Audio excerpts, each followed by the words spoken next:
Одлуката на судот Јане Ченто да биде осуден на 15 години затвор за учество во настаните од 27 април болно одекна во неговиот роден град Прилеп.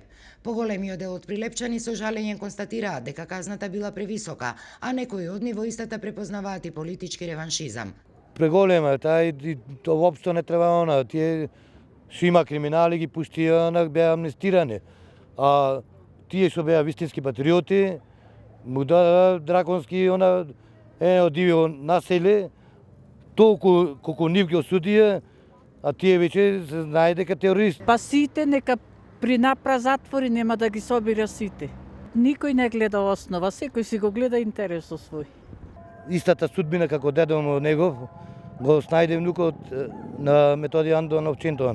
Пошто Ченто мене ми е стариот кум, јас фамилиарно сум врзана со нив и не можам да кажам нешто во негативна конотација. Не треба историјата да се повторува, ама не да е жалосно, прежалосно за еден така млад човек.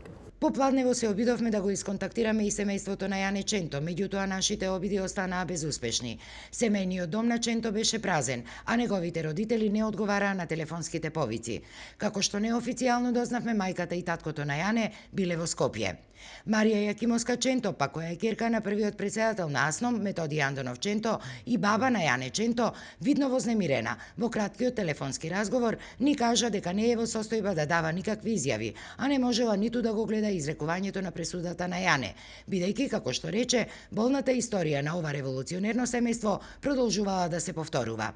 Огорченост, гнев и фрапираност и во Македонското патриотско здружение Пере Тошев, чиј претседател е токму Јане Ченто, и оттаму засега не сакаа јавно да ја коментираат пресудата.